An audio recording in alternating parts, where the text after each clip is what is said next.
مولانا خادم حسین رضوی رحمۃ اللہ علیہ کو لوگ صرف تحریک لبیک کے حوالے سے جانتے ہیں، حالانکہ ان کا جو کیریئر ہے وہ بہت پرانا ہے۔ مولانا بنیادی طور پر ایک استاد تھے، ایک شیخ الحدیث تھے۔ ان کا جو بیسک کارنامہ ہے وہ یہ ہے کہ وہ درجنوں نہیں سینکڑوں علماء کے استاد ہیں، سینکڑوں علماء کے، یعنی میں نے سوچ سمجھ کے لفظ کہا، انہوں نے سینکڑوں لوگوں کو رسول اللہ کا دین پڑھایا ہے، اور ان کے اب شاگردوں کے شاگرد بھی مدرسوں میں پڑھاتے ہیں۔ مولانا ایک بڑے غریب سے سادے سے گھرانے میں وہ پیدا ہوئے تھے، انہوں نے بڑی سادہ اور آخر تک زندگی انہوں نے وزاداری والی گزاری، سادگی والی گزاری، حسین گزاری۔ کسی شخص کے ایک ہوتا ہے کسی کے نظریے سے اختلاف کرنا، ایک ہوتا ہے کسی کے طریقہ کار سے اختلاف کرنا۔ کچھ لوگوں نے ان کے طریقہ کار سے اختلاف کیا ہے، لیکن ان بندے کا نظریہ اتنا شاندار تھا کہ نظریے سے کسی نے اختلاف نہیں کیا۔ لوگوں نے یہ ضرور کہا کہ یہ فلانی بات اس طرح ہو جاتی تو ٹھیک تھا، لیکن یہ سب نے کہا کہ بندہ بات ٹھیک کرتا ہے۔ نظریے سے، فکر سے لوگ مطمئن ہو جائیں۔ کسی زندہ کیا رہتا ہے؟ نظریہ۔ زندہ کیا رہتا ہے؟ نظریہ۔ فکری طور پر ایک خوبصورت آدمی تھے، ایک بڑے منجے ہوئے آدمی تھے، ایک وزادار آدمی تھے، ایک صاف ستھرے آدمی تھے۔ میری ان سے ملاقات اس وقت ہوئی تھی پہلی دفعہ جب وہ بالکل ٹھیک تھے، ٹانگوں پہ چلتے تھے۔ ان کے جو استاد گرامی تھے حضرت مولانا عبدالحکیم صاحب شرف قادری رحمۃ اللہ علیہ، بہت جید عالم تھے۔ میں ان کو ملنے کے لیے جاتا تھا تو حضرت بھی وہاں پڑھایا کرتے تھے لاہور جامعہ نظامیہ میں، تو وہاں ان سے پہلی ملاقات ہوئی۔ پھر انہوں نے جو جماعت سب سے پہلے بنائی تھی اس کا نام تھا انجمن فدایان ختم نبوت۔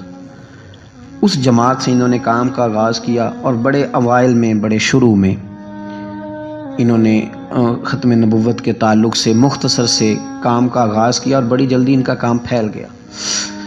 مکی پیر مکی دربار میں یہ اوقاف کی مسجد کے سرکاری خطیب تھے، لیکن حضرت ممتاز قادری صاحب رحمۃ اللہ علیہ کی شہادت پہ انہوں نے سرکاری ملازمت چھوڑ دی تھی۔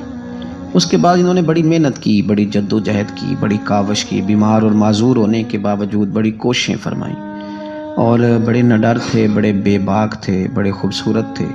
سب سے بڑی بات یہ تھی کہ سکہ عالم دین تھے۔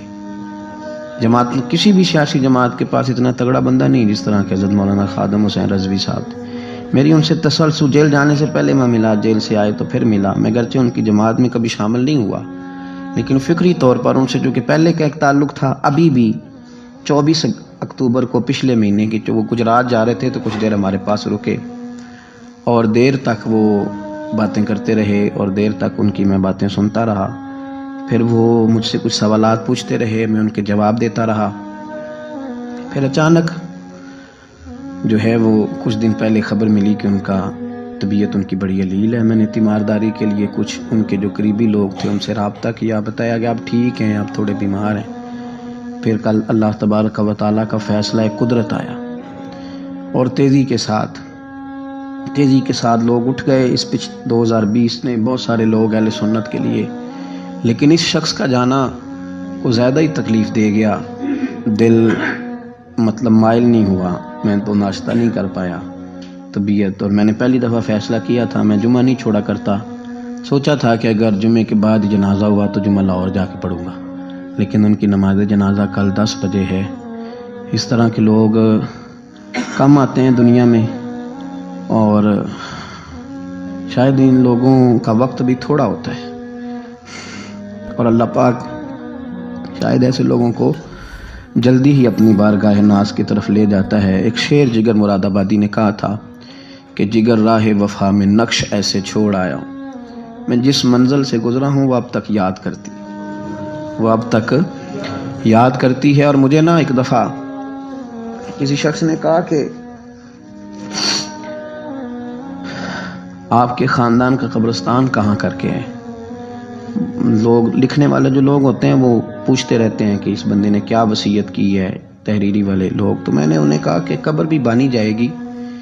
تو مجھے کہنے لگے کہ کس طرح کر کے پتہ چلے گا؟ تو میں نے کہا تے اکھاں جدوں میٹیاں تے پھر زمانہ مینوں روے گا، اپنا تے اپنا بیگانہ مینوں روے گا، تے جدوں نہ میں دسیا میں خارا نوں میں خانے وچ، پھر جام ٹوٹ جان گے میں خانہ مینوں روے گا۔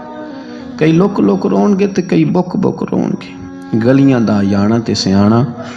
یہ الگ بات ہے کہ بے قدراں کچھ قدر نہ جاتی، کیتی خوب تسلی ہو، دنیا دار تے پجاری زر دے، اتے آندے گل ٹلی ہو۔